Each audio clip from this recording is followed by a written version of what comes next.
I'll start recording. And again, any email questions that get sent in, we can answer. And anyone who shows up live, you can talk. We have yet to have anyone volunteer to talk, but you can talk or you can type your questions into the chat. Sam, that's a lovely door. What's that? It's a lovely door. Your house is coming together. There's a new feature. Look, I have door handles now. I installed the door handles. I know. It's very nice.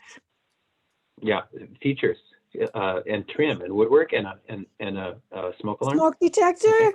You got it going. Smoke detector. We're ready. We're ready to comply. Here, what I will pull up, folks, is the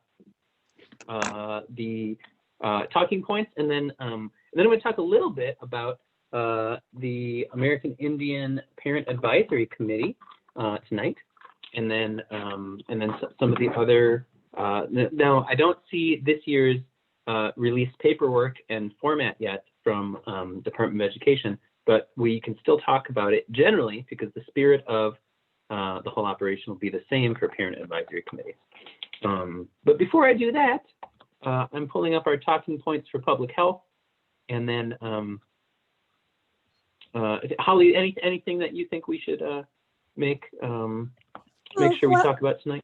I think we should remind people that Thursday and Friday are set aside for guide staff professional development, so there's no school. Indeed, yeah. Indeed. And so as a little reminder for dates coming up, folks, today, in fact, December 8th, later this week on Thursday and Friday, December 10th and 11th, we will not have classes or school. Now, even without a pandemic, we would have those 2 days to talk together, work together, and think together about how to best do our work. And so I know as a parent, it sure can seem like there's hardly any school, frankly, between, mid-October and January 1st. There is still school. We get all the days in. And so I got to say, I empathize, not only sympathize, but empathize with the number of times our 5-day schedule are interrupted.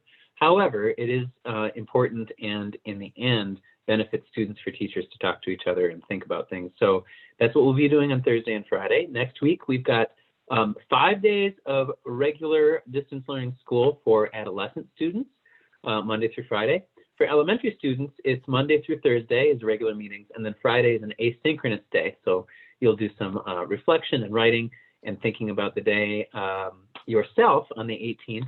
And your elementary guides actually will be working on some schedules for everybody. So anyone who is watching now or listening in later to this video, a heads up that later this week, a communication will be going to elementary families talking about, for the 1st through 6th grade, adding some times to the day, especially between 2 and 3 p.m., where more synchronous instruction and adult-student interaction happens. So formally making that part of the day where we want families to make sure students are available to attend either one-on-one conferences, work with classroom assistants or guides, small groups for language lessons and or math review.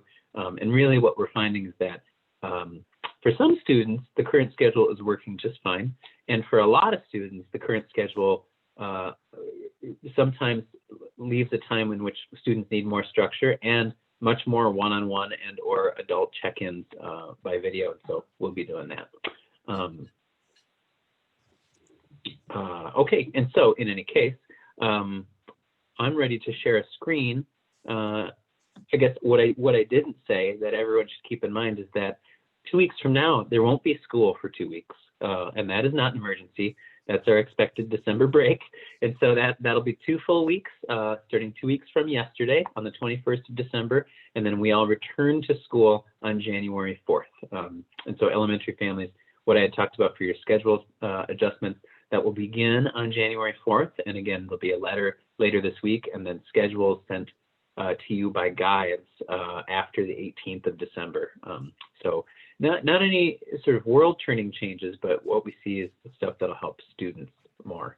In terms of adolescents, though, next week is 5 days of school and then 2 weeks of winter break, and then a return to a new learning cycle on January 4th, the last one of the semester. And then our semester ended in February, and I look forward to having some updates that look a little bit more maybe change-worthy than the update I'm about to give.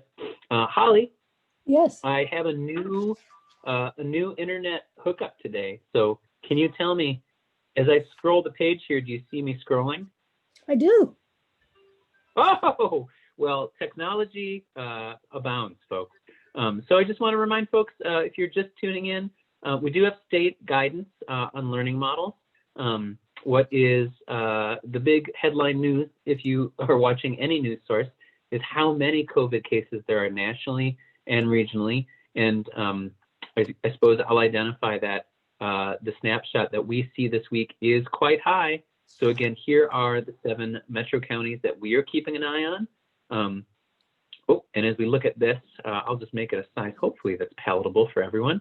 We want to see, again, those test positivity rates be really below 5%. And what we still have now are rates that are above 10% and in the high single digits. And so we want to see those go down. We're still seeing some of those rates, in fact, all of them increase in all 7 counties. So we want to see them go down.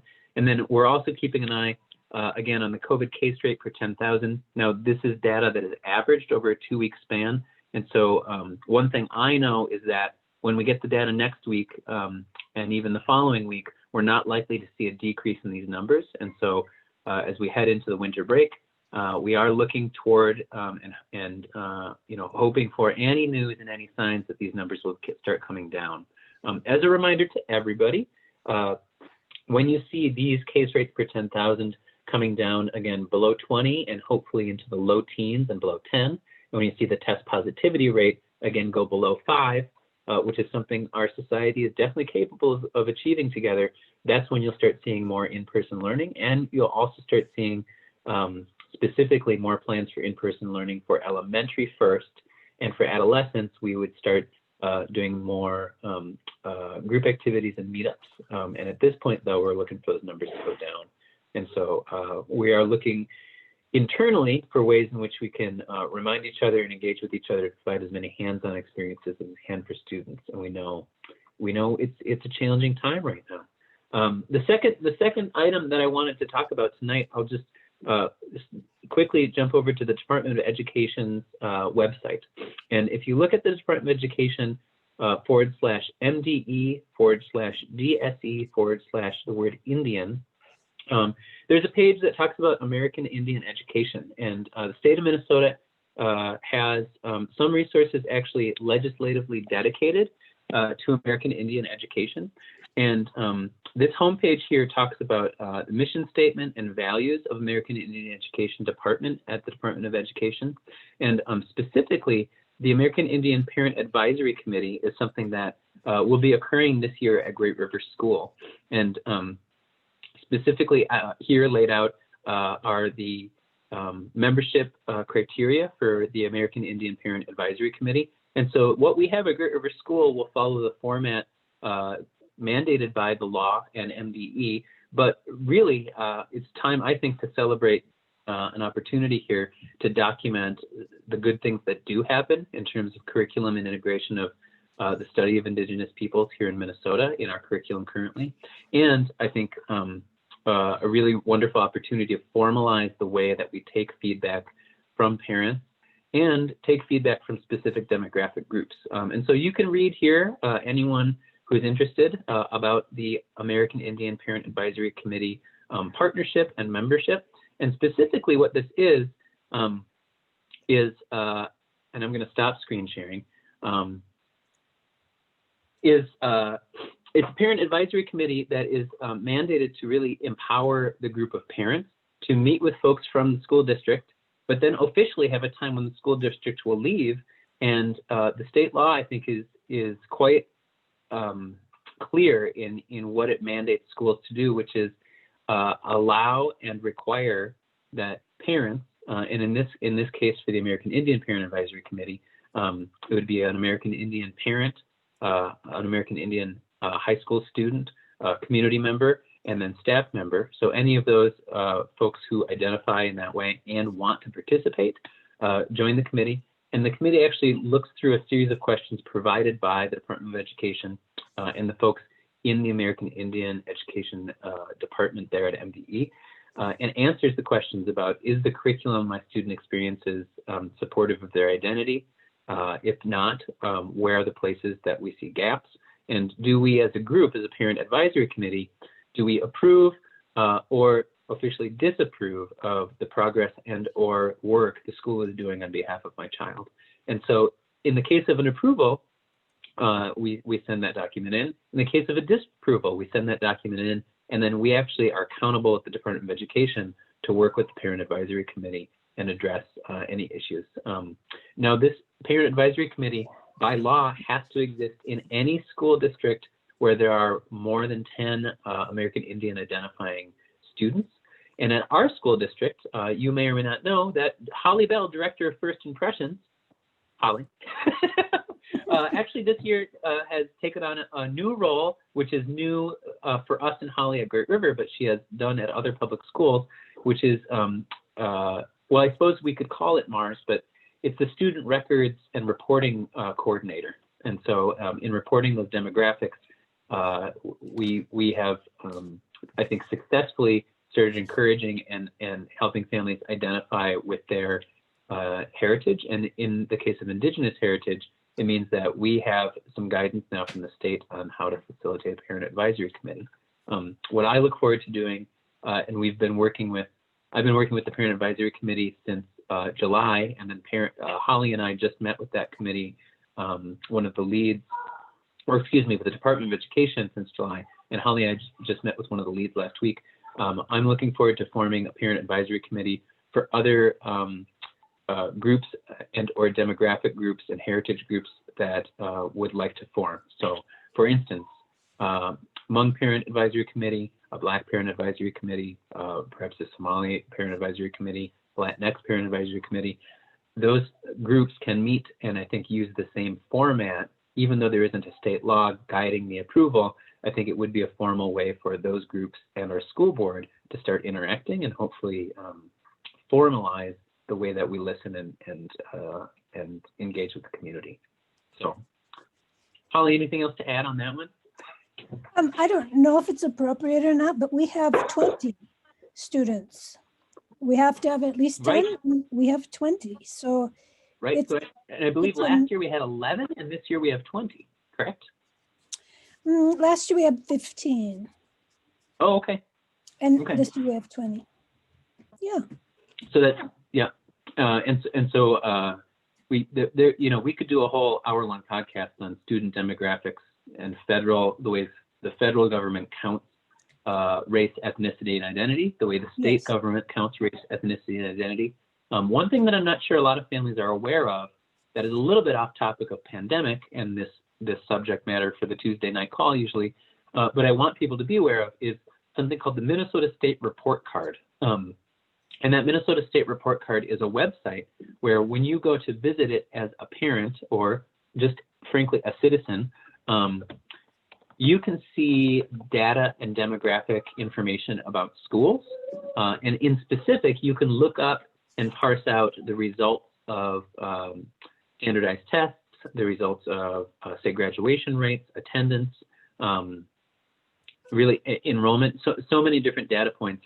And when you do look that up, you can compare any one district to another. So you can compare Great River Schools district or just our elementary school or just our 7th through 12th grade to St. Paul Public Schools, to any district in the state and identify where you see patterns or if you're satisfied or not with the school. One thing that I know has happened that is meaningful in the last couple of years is the state of Minnesota has instituted something called the North Star report. The North Star system aims to identify for families through the Department of Education's report card how much growth students are making at schools. And so you can look up, of course, average test scores or test results, for how many students in 11th grade passed the MCA science, or excuse me, the MCA math test. You can see that percentage number. What is new in the last couple of years is this North Star report that actually identifies for students at, say, Great River School or any school in the state that is a public school, how much growth was made by students in either a particular grade or a particular subject area. And you can actually then break it down by in a particular demographic group. So for our school, free and reduced lunch students or special education students, specifically now what the state also did 2 years ago is something called disaggregated a lot of the ways we count data. And so aggregation is putting lots of data together. Disaggregating is pulling it apart into individual strands. And specifically, up until a couple of years ago, the state did not, say, count Hmong families, Karenni families, Korean American families, and those different heritages from the Asian and Pacific Island areas. Didn't count those separately, and now the state, I believe, has 9 different strands in which people can identify. It also, until a couple of years ago, did not separate, say, Black African American families from recently, either first, second, or third, recently immigrated Somali or Eritrean families in the state of Minnesota. And I know there are many, many other nationalities, but the way that those groups were lumped together and just a couple of years ago started to be separated out, really, I think, allows schools to identify where schools are and are not succeeding. One thing that I'm proud of about Great River School, and I think as a result of our Montessori curriculum individualizing work for students, is that when a student has some ownership and responsibility and independence to meet responsibilities as assigned in class, and also to speak up and participate in their community, I think you can see the outcomes of that on a learning effect, in that even though standardized tests are not the measure by which we say you can best measure education, you do see more growth and more growth in subgroups at our school than a typical school district. And so that's one place that I see consistently across grade levels and across different groups. You can see those results in the North Star report. And then one thing you may not know as a family that we do in the background is that the North Star report breaks out subgroups as long as there are more than 20 students in an individual grade level that identify in that subgroup. Now, at our school, with 60 to 65 students in each grade, in all those different disaggregated groups, you may not actually have more than 20 of any one identifying group in a grade. And in fact, specifically, if we had a school population that demographically or racially reflected, say, the North End neighborhood or the Frogtown neighborhood, we still wouldn't have any one group necessarily with more than 20 in a grade. Specifically, what we do have is a school population that identifies to about 71% of our students currently identify as white identifying. And what we do, though, is we go back into the data ourselves and we pull out and disaggregate the data so we see those lists, and we can still keep an eye on if there are differences or meaningful gaps and or spaces between certain demographic groups' outcomes. One thing that I think is exciting is, especially for students who have been at the school longer, we see fewer and fewer differences that can be correlated with race or income or, frankly, even special education status. And so as the school exists, it was just 7 years ago that conversations about the school had to do with whether or not there should be an elementary school. And now what we get to do is see 7 years later, people planning on being here for 12 years. And so I think the outcomes of Montessori education at our school are going to be something that are not only well documented by the state, but something that we can look at and see for students who transfer in, what's the effect for students who spend 12 years here? What's the possible effect? So the American Indian Parent Advisory Committee is officially the mandated reporting that we have to make to the state in March. But what I look forward to doing, especially now that we're announcing it this month, and hoping folks can keep an eye out to participate in January and February, not in June yet, in January and February, that we can have also meaningful participation and I think reports back on, where are the places that we're doing great and where are the places that you as a family, perhaps a family of a demographic group that is not in the majority at Great River School, can speak up and have your voice heard and see meaningful steps toward addressing your concerns as a group. So those advisory committees, I think, are super important. Holly. Yes, I also want to say that you can be a member of a parental advisory committee if, even if, like, for instance, I'll use myself as an Mhm. example. I have children who are African American, Native American, and Caucasian. So Mhm. I'm Caucasian, but I could be on that advisory committee because my children have that kind of heritage. Yep. Yep. For sure. And that's where I see an area for really stable institutional development at Great River School, is that we develop ways for formal feedback that go beyond sort of the informal, it feels like community, it looks like community, seems like community. I think some ways to be accountable for community are these advisory committees. And so thank you for noting that about membership too. So let's see, I'm looking through the question bank. I don't see a whole lot of questions to answer. Anyone who's attending live, answer a question. I'm reflecting back on a couple of weeks ago, someone said, any tips for how to invite teens to turn on their cameras and participate? I suppose I will say I did reflect on one, and one would be to, in fact, you as a parent and an adult, role model, getting on a video and videoing with your teen and just talking about what's hard about it, frankly. I also am looking, I don't know if many of you think about this, but I, Sam O'Brien, human being, not head of school, am looking toward a future in which when I am not head of school, I likely will have to only meet people this way. And so I've been thinking a fair amount about how do you make an impression and really get to know somebody. And I guess I got to say, I have my own anxiety about meeting people through a camera. And I suppose I will identify that what I've learned in my decades working as an educator and a teacher, often I have been responsible for making everybody in the room feel at least comfortable enough to participate, whether that's parents on the first night of back to school night or whether that's students first day of class. And I think something that's hard about right now is that kind of skill is almost being asked of everybody who's on a Zoom call.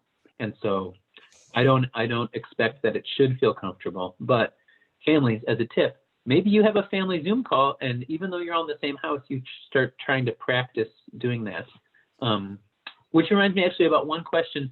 We do have, as a school, access to wireless network devices. And so I'll show one here, for instance. One of the reasons my screen isn't dropping is because we, in my family, I have 3 kids here. We used to have multiple people on the internet at one time. We have fewer now because this little device, which is leased by the school, has a connection to the T-Mobile network. We're not sponsored, and so it could connect to any network. But this allows families, especially families who have multiple people on the internet at the same time, to have better connectivity. And so if you are a family that's having a challenge with that, please let us know, and we can look into obtaining one of those resources for you. Let's see, Holly. I think I answered the 2 questions that I saw come in through my email. Anything else on your mind? And anyone live? We're counting down. Just a couple minutes left. I wonder if you could talk a little bit, Sam, about the robocalls that have started this week in elementary. Oh, yeah. Well, thank you for that prompt. Yeah. A couple things. One, when we say robocall, I just want to break down the etymology of that. It's a robot phone call, which means a human being isn't dialing the phone. A robot is, and it can do it. Can do the dialing and calling kind of all at the same time for 1 to hundreds of people. I do not enjoy the word robocall.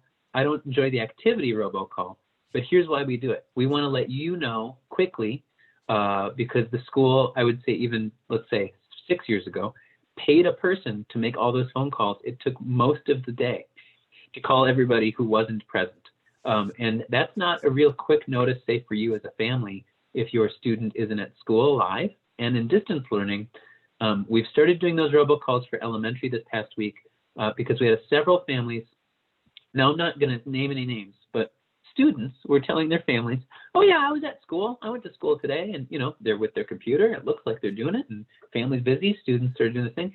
And then at the end of the week, the teacher will say, it's been a few days since I've seen your student. What's going on? And we'd rather, frankly, let everyone either have us mistakenly robocall you than have your student miss a whole morning or even several days of classes before we sort of identify that a scam might be played.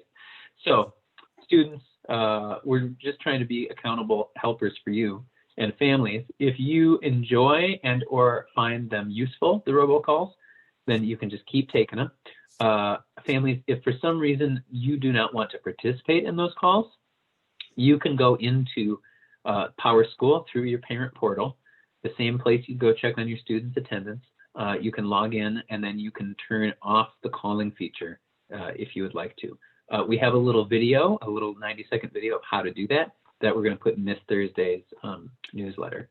But again, the reason we're doing it is because there are some families with somewhat vulnerable situations and some families just with frustrating situations that we wanted to help out by making sure they got timely calls if their student wasn't in class that morning. Now, in the adolescent world, you've been getting those calls all year, and I just generally, I like to record a voice when we can do that, but with the robot saying the name of the student, we can't have a voice, a real live voice like Holly's or mine do that. So when we can, we will send a human call to you, and when we can, our beloved robot will call you. Okay, here's a funny story. For those of you who are listening still or still here, it was, I believe, the fall of 2018 that we employed this new robocall service. And it was really nice because you could easily access it and choose what families to send it to and send it. The fall of 2018 was a time in which we moved from having 4 elementary classrooms to having 12 elementary classrooms. We moved from having one building where too many people were packed to having 2 temporary sites where people were trying to figure out where to go. The first day of school, we saw about 190 new families join the school. And that morning, we had perhaps, innocently enough, but perhaps not wisely, allowed any faculty member access to call the classroom or any students that they could see. And so we had a teacher accidentally write an email draft, and they pressed save, they thought, but really they pressed send, and fully 7 of our 12 grades received a call of somewhat gibberishy email read out by a robot voice. And that morning, nobody really held it against us, but everyone who received a call at 7:53 a.m. on the first day of school, I think gave us a graceful pass. And one parent did yell from the car to me, "Thanks for the call, Sam." And they didn't know that I hadn't written that. In any case, it was just sort of another moment of Faulty Towers meets Great River School. Robocalls. So we're trying to help you, but hopefully you're not going to get gibberish in an email draft version. You'll get, your student was in class, please call us up. But Holly is not only director of First Impressions, but also directress of daily attendance. And so Holly sees who's not there and really helps us and primarily Matt McElrath and the student intervention team at each level keep an eye on students. And so I appreciate that. I've been reading more and more about students who are not engaged with learning, and generally there are demographic trends in which students whose families are not well resourced, or students who are previously to this year were having a hard time engaging with or weren't well served by school. I'm seeing patterns being reported regionally and nationally that those students are having an even harder time engaging. And one bright side of our community-based learning approach that I see is that we actually have fewer students this past quarter than 1 year ago or 2 years ago struggling with lack of work completion or failing grades than we have in the past. And many students who were challenged, say 1 or 2 years ago in the adolescent level with passing grades or work completion, I believe close, just to make a numerical report, 70% of those students do not have any need for an emergency intervention or call home or plan right now. And so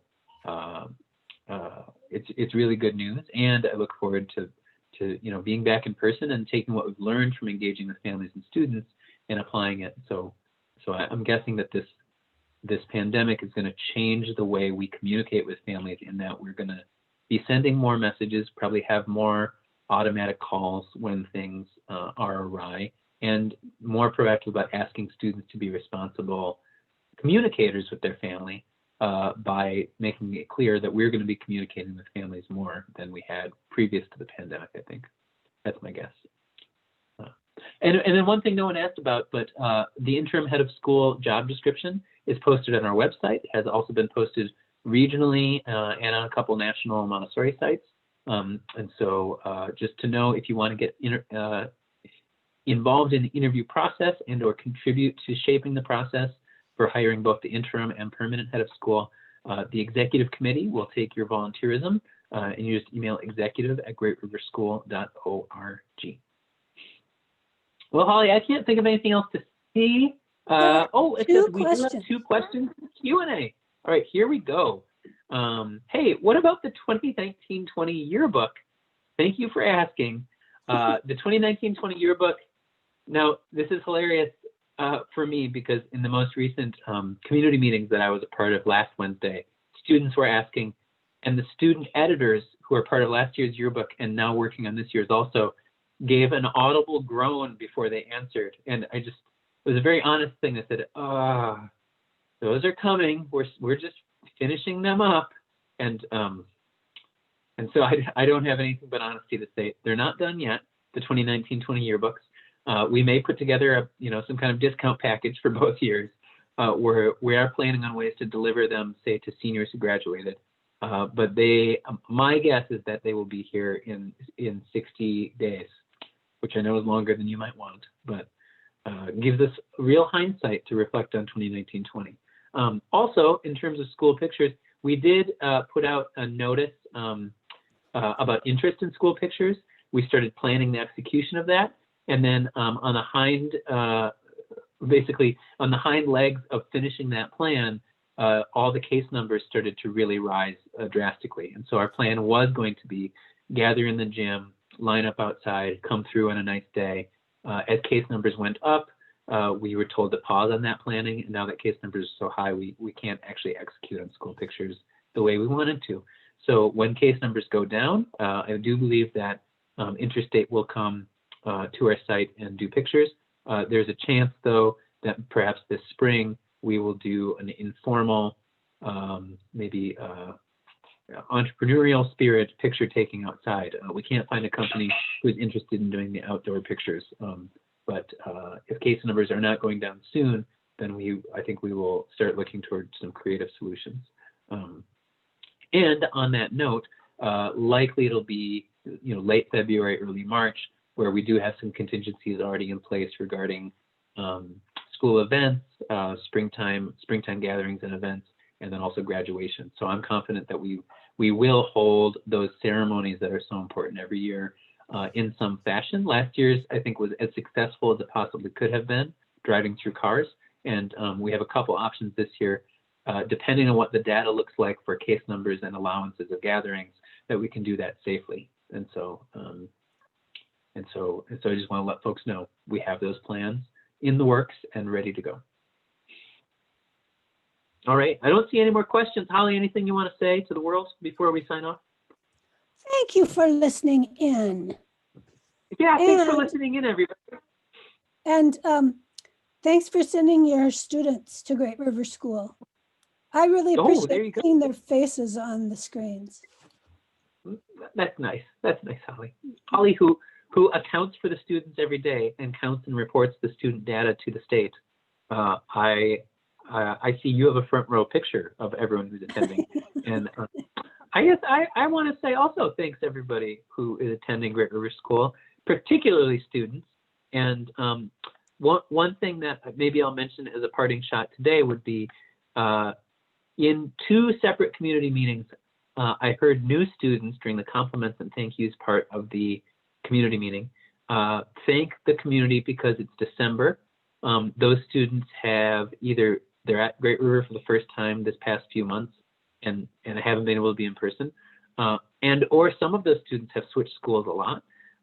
There were multiple new students who identified that it was really an oddly nice experience to come to Great River School, even this past fall, and feel so welcomed and included And the reason they felt so welcomed and included was because they had peers reaching out to them, inviting them to study groups, including them in work groups, and really engaging them in community meetings. And so I see, it's parents and students and teachers who all keep building this community every day. And if we decided to stop doing it, it wouldn't work. And so thank you to students for keeping that going. Yeah. All right. Well, folks, I think it's been long enough, and there aren't any more questions. And so before I start soliloquizing on some other topic, I'm just going to say thank you very much. Have a wonderful evening. Oh, and Holly, Yes. I think it's a proper time, barring some kind of emergent announcement. We will not be hosting a Tuesday evening next week. And so the 15th, 22nd, and 29th, we will not have meetings. And I think the next time we come together here will be January 5th. So Holly, have a great year. I'll see you next year on this call. Happy holidays to you and everyone. And everyone, right. Okay. Thanks, everybody. Bye now. Bye, Sam.